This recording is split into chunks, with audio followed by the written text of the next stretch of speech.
улсын тусгай тогтолцоо зүгээс нь 100 жилийн найд ерөнхийлөгч элүүд орж бол одоо бүх монголчуудаа хандаж Монгол улстай нэгж амьдраарэ гэсэн юм ураалга гаргасан байжсэн.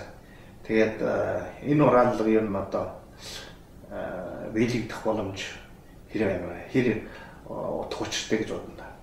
Энэ ураагийн хувьд бол их агуу их ураа байна гэж би бодож байна. Энэ ураагийг бол одоо Монгол улсын хилийн гадна байх одоо колони орноос ирсэн монголчууд бол үнэхээр их сэтгэл өндөр хүлээж авсан. Энэ бол одоо Монгол гэсэн сэтгэлтэй хүн болгоны одоо олон жилийн турш сандсан хамгийн баяртай чимээ байлаа. Гэхдээ энэ бол бас одоо би үлэлүүд орж ерөнхийлөгчд бол баярлалаа гэж хэлэхээсээ илүү яг уг нь энэ ураагийн энэс эрт хэлэх ёстой байсан. Одоо би тэргээр ингэж хэлсний хандлага медаль өгөх ёстой бол мөнгөн медаль өгөх ёстой байсан.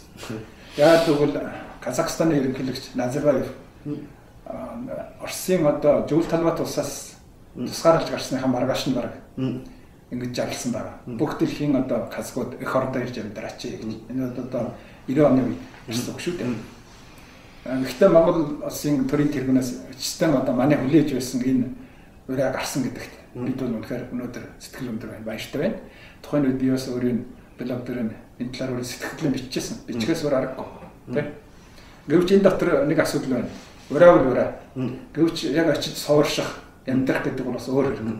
Тэр боломжийг ядаж төрийн бодлогын хувьд, хуульчгийн хувьд Монгол улсын төр засаг бай болгох хэрэгтэй, өгөх хэрэгтэй. Ингэж ядлаа одоо бид очиж амьдрна. Тийм биш бол хүн чинь бас суух гэр орон хэрэгтэй, идэх хоол хүнс хэрэгтэй, их ажил хэрэгтэй. Тийм учраас цаашдаа одоо хууль батлах, хууль гаргах. Энэ одоо холбоотой энэ тухай одоо иймэрхүү ажлыг Монголын төр засаг хийгээсэй гэж би бол хүсэж байна. Тэгээд одоо энэ дараагийн ерөнхийлөгчүүд бас одоо Монгол төрийн энэ одоо агуу бодлогыг цаашдаа үргэлжлүүлээсэй гэж хүсэх байна. Одоо ойрын үед л манай уур Монголын хүний эрхийн мэдээлэл өөртөө бол Монголд байж байгаа өдөргөж очсон уур монголчуудын асуудлын талаар бас ажиллаж байсан нэлээд олон мэдээлэл гаргаж байсан. Энэний дотор одоо нэг хэрэг бол одоо Батчанга уур Монголын орчсон ноцтой энэ Батчанга бол Монгол улсад төрөж очоод ингээд нэгсэн үндэсний байгууллагын дөрвөсдийн газар очиж ингээд одоо дөрвөсдийн гойчилгаа гаргаж явах үед ингээд баригдаад ингээд буцаагдсан байсан. Энэ асуудал дээр одоо та бас тухайн үед Монголд байжсэн тий. Тэгээд энэ талаар та яаж очих вэ? Ер нь манай уур Монголын түүхнээс одоо Монголын түүх шүү дээ. Монголын түүх мэдээж Монголын түүхийн нэг хэсэг. Тэгээд энэ уур монголчууд маань дээр үеэс эхлээд одоо өөр дээр одоо 1910-аад оны үеэс эхлээд сүүлд нь одоо Дэван одоо Дэмжигдэн одоо сүүлийн үед бол 80-90-аад он ч гэсэн тэгээд Монголыг жорж очсон юм уур монголчууд маань байнга ингээд буцаагдаж ирсэн. Ийм түүх л байгаа. Тэгэд энэ талаар та одоо яаж очих вэ? Тийм энэ асуудал бол үнэхээр одоо бид нь одоо уур Монгол хүн болсныхаа үед Монголын одоо Монгол орондоос гаднах одоо өөр оронд ингэж колоничлогж байгаа гатын үед үнэхээр их ойлгох аргагүй маш их одоо сэтгэлийн одоо хүн чухалтай учиртай одоо ийм түүх. Энэ түүх үл ерөнхийдөө 100 жил үргэлжилсэн байна. Үнэхээр их харамсалтай. Хамгийн одоо томоохны ингэж хэлэхэд бол хүн болгоны мэддгээс хэлэхэд бол Дэван гэж одоо Эдэн Чингис хааны 32 дугаар үеийн одоо ийм уг уур Монголын одоо тусгаар тогтолцооны төлөө 1949 он хүртэл өсчээ одоо жолын гал болохоос боцохоо тамжижсэн. Тэгээд хамаг сүлд нь бол тухайн Дэванд бол өнөтг явах, өнөтгөр дамжиж Америк ирэх ийм саналыг хүртэл байж байсан. Америкийн засгийн газрын талаас тавьж байсан. Тэгээд тийм боломж байсан чагаачлаа. Дэван эцсийст бол юу ч хэлсэй гэхээр би Монгол хүн учраас эцсийсттэй тусгаар тогтсон Монгол улсад очно. Энэ бол миний зөв сонголт гэж би бат итгэж байна. гэж Монгол улс руу орсон. Хамаг сүлд нь тэгээд хятад хөргөгдөж Монгол улсын засгийн газар баривчлаад хятад хөргсөн. Сүүлд нь одоо энэ Монгол улсын нэг эрдэмтэн Жаргал гэдэг хүний бичсэн намаас харахад бол тэр бол Оросуудын одоо оролцож байгаа биш. Харин монголчууд Дэвэгийн живсэг төч нь бол Монголын одоо хэлийг иймүүлэх гэсэн юм боломжтой гэдэг утгаар Дэвэгийг монголоор одоо хуурж авчирч баривчилсан юм байна. Тэгээд одоо хөргөж өгсөн дараа. Тэрнээс дараа бол одоо би үл зөвхөн том юм хэлж яана л да тийм ээ. 1989 онд бол одоо Шилийн голоос 4 залуу татаж авсан. Энэ нэг нь бол би сайн таньдаг Баатар гэдэг. Баатар бол одоо 1981 онд Хөх хотод одоо Монгол оюутны хөдөлгөөн гэж үүсэх үед гол удирдагч нэг байсан. Тэгээд энэ Баатар бол Монголд орсныхан дараа монголчууд очоод хөргөж өгсөн. Тэгээд дараа нь хил дээр хятадын чавдаа бол тасч авахаар ирээд тэгээд одоо гарт нь гав хийх юм байна л да. Тэгээд сүгд гэж жамдарсан юм байна. Тэгэхгүй бол Баатар бол хашаа харж одоо Монгол улсын хил рүү харж согтсон гэж байгаа. Тэгээд хятад гавлуулсан юм байна. За энэ жишээгээр харахад бол одоо энэ дотор маш их одоо хүний өмгөл төрүүлэхийн явдал байгаа шүү дээ, тий. Нэг талаас нь бол одоо энэ Монголон гэсэн Монголон жирж төмүүлж байгаа нэг монгол хүний одоо ийм борж ирэх харагдаж байна. Нөгөө талаас нь одоо Монгол улсын төрч засаг гэж хайр нэргөө хятад гэдэг одоо энэ том шаргуур хөргөж өгсөн байна. Одоо энэ Батчангааны хэрэг бол бас тийм Батчанга гэсэн үнтэй би баримтлах хөргөх гэсэн юм Улаанбаатарт уулзсан. Намайг надад уулж байгаа юм би уулзсан. Тэр бол одоо энэ Батчангааны хэрэг ярихад бол нэг жирчлэлтэй нэг асуудал байдаг. Юу гэхэд Батчанга бол өөрөө хүний эрхийн төлөө томчигч байсан уу? Өөр Монголын үндэсний төлөө томчижсэн хүн байсан уу? Тэр нь бол бүр өөр хэрэг. Гэвч Батчанга бол хүн. Хоёр Батчанга бол Монгол. Тийм. Гуравт Батчанга бол өөрөө нь нэгсэн үндэсний байгууллагын дөрвчийн албанд хандаж дөрвөх одоо энэ чагаачлах болсон байсан гэж байна тийм. Дөрвөгчийн одоо энэ хоёлаар бол нэгсэн үндэсний байгууллагын хоёлаар бол энэ хүнийг одоо дөрвөгч гэж хөлөөн зөвшөөрөх үү гэдэг шийдвэр гаргахаас өмнө гурав дахь орнд байлгах ёстой. Тэ таны хотын мэдээсч байна. Энийг жирцсэн гэдэг бол энэ бол ямар ч тайлбарлалт хэрэггүй. Энэ бол нэг монгол хүнээ хөргөснээр баг гэсэн асуудал биш. Энэ бол нэгсэн үндэсний байгууллагын хоёлаас жирцсэн. Иймээс Монгол өөрөө юу гэсэн үг вэ? Монгол улсын төрч засаг энэ хүнийг хөрөхгүй гэвэл бүрэмсэн үндэслэл байсан.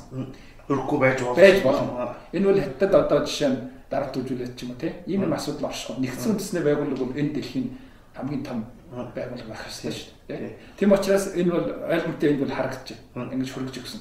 Тэгээд ийм асуудал учраас ингээд алдан онцгой үе шат болгоно ингээд гараад ингээд бол манай нийт монголчуудын өмгөл юм аа гэж би бодож байна. Тэгээд хайштай ийм явдлууд одоо дотоо гараасаа гэж бас дотроо жалмардаг. Сайн бид нар бас энэ Батчангагийн асуудлыг дурдлаа. Тэгээд бид нар бас банкын уйгурчуудтай одоо дэлхийн одоо хүний эрхийн асуудлын ч юм уу түүний эрхийн асуудлын одоо юм хуралж оглоод банк уулж ингэж ярилцдаг байсан. Тэгээд тэд нар бол хэлж байна. Бүр уйгурчууд бол Түркт олноор байгаа. Өөр их олон дөрвж очиж байсан. Тэгээд би бас тэднээс асуудаг байсан. Та нар тэгээд Түркт очоод ер нь улс төрийн орн бол ингээд удаан байх энэ талаар ер нь бас яшигтай юм бодлоотой юм уу. Ерөөсөө ямар ч асуудал байхгүй.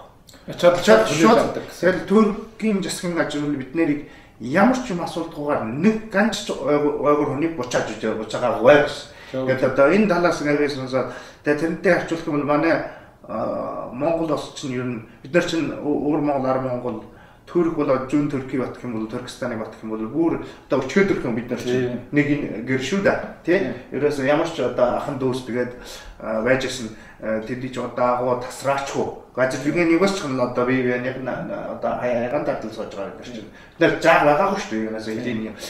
Тэгээд энэ талаас нь ердөө үнэхээр одоо бодвол бас нэг түүхэн одоо яс авталчмаар түүх сэтгэлээр унмаар юм түүх юм аа. Тэгээд тавс одоо Монголд удаан байсан хүн тэгээд Монголын түүх соёлыг энэ талаар юу н одоо бид манай юу ирээдүйн юм хэрэг харагдаад байна тандаад. Би энэ дээр бол ингэж боддог. Манай Монгол улсын төрч засаг бол өөр Монголын асуудал дээр ер нь ингээд жайлаад ухраад байх нь бол зүг сонголт биш. Тэр бол одоо Монгол улсын ашиг тусанд Монгол улсын төлөө гэж хэлэхээс илүү нийт Монголд одоо хор уршигтай жил гэж бодож байна. Монгол улс гэдэг бол өөрөө нийт Монгол гэдэг одоо том нэрийн нэг хэсэг шүү дээ, тийм шүү. Ийм учраас Хэрвээ Монгол гэдэг одоо энэ нэг нэрийг үнэхээр одоо энэ үндэснийг бид энэ хорвоод сайхан байл явж байгааг бол өвөр Монгол гэдгийг мартаж болохгүй. Энэ бол манай Монголын нэг томоохон хэсэг. Өвөр Монголын асуудлыг ярих нь бол Монгол улсад ашигтай гэж би боддог. Одоо жишээ нь зарим хүмүүсүүд хэлдэг л да. Хаднаж авсаар авчихсан халуунаж болж байгаа хөрх. Хэд талд нь мондөг том Орос байна. Урт талд нь Хятад байна. Энэ том гүрний эсрэг бол одоо манай Монгол улс бол одоо юу ч ярьж чадахгүй гэж. Гэхдээ би бодохоор тэр том жижигэнд нь байх биш. Ярьж чадахгүй гэдэг бол ярих уу гэсэн тэр бодол дотор байна. Тэрнтэй холбоотой гэж бодож байна. Тэр дотноо одоо өндөр эрхтний нийгмийн 21-р зуунд орсноос хойш одоо арай нөгөө хуучин хэвтэн дээнээс нь одоо улмаар тасарч арай одоо өөр тэглэмөр орж байна шүү дээ тий. Энэ нэг тодорхой байна. Улмаар одоо даяарчлах одоо юм явж явагдаж байна.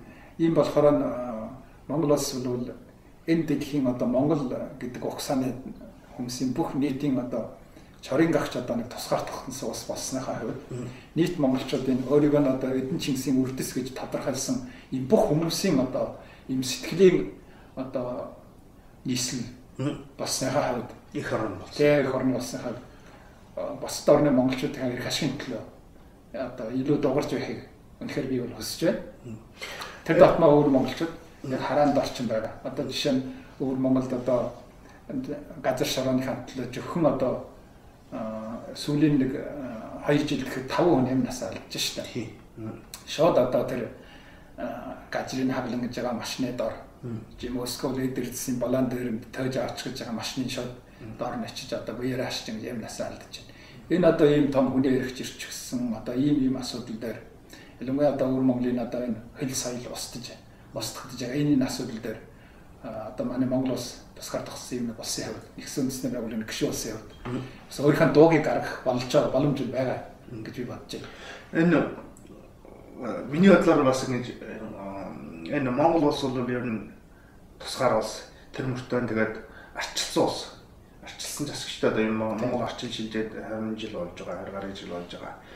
Ер нь бид одоо дэлхийн энэ одоо хүний эрхийн энэ норморч юм авч бичих юм бол бид ер нь ахан дүүсийг ч болий одоо ер нь ахан дүүсийн хэлхийг болий.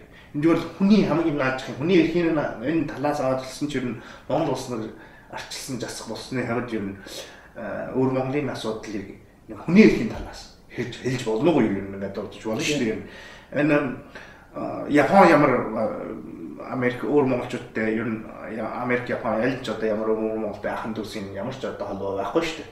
Тэр мөртлөө бид нар чинь хүний эрхийн асуудал дээр өнөөлж байгаа шууд хятадыг бодож шүүмжлэх юм уу одоо нэг дооч болж байна. Тэгээд Монгол ер нь одоо ахын дүүс гэснээр энэ утгаас биш ер нь хүний эрх гэсэн энэ талаас ч гэсэн одоо өөр Монголын асуудлыг ер нь нэг хэлж дурдж ингэж хятадд тулгаж шаардлага тавьж болох юм аа гэж ингэ би хөөндөө гэж боддгийг. Энэ бол одоо ер нь өөр Монголын эрхч баасчлалын төлөө өөр Монголын одоо хүний эрхийн төлөө томчж байгаа бүх хүмүүсийн хамтын танилт байгаа шүү. Тэ? За та одоо Америкийн нэгдсэн улсад ирээд бас хэдэн жилийн өмнө үжичлээ. Тэгээд мэдээж Америк сайхан байгаа. Тэгээд Монгол улс бас сайхан бай. Тэгээд та нар одоо яг одоо өөрөөр чинь нэг чөлөөтэй нутаг сонгох юм. Араа өөр одоо Америк, Япон одоо энэ олон улсууд цаа элийн сонгох. Тийм таны асуулт одоо их good question байна. Тэр мөртөө нэг өөрийнх нь төрсөн нутгасаа дөрвөж явж байгаа энэ нэг цагаач хүнд авчлуул бас одоо үнэхээр сэтгэлийг өмжиглүүлэх юм асуулт байна. Хэдийгээр өнөөдөр надад тийм чөлөөтэй нутаг сонгох болж байгаагүй ч гэсэн тий өөр Монголд очиж чарыг гэхээр нь бол колоничлогдож байгаа. Ийм ч гэсэн би бол эцэстэн Монгол газар очиж амьдмаар байна. Гэхдээ тэр Монгол газрыг маань ямар газар гэхээр чи ханаас ирсэн Монгол гэж гарсан газар унсан шороо ирсэн нутгаар нь одоо ялгуурлаж гадуурхдаггүй. Зөвхөн Монгол гэдгээр нь бие биеийг таньдаг. Зөвхөн Монгол гэдгээр нь хүлээж авдаг. Тэгээд сайхан эрэгтгч нэг гадуурхгүй. Бид бүгдөө Чингисийн үрдэс юм гэж ингэж амьдардаг. Ийм улс орн байвал би маргааш явлаа.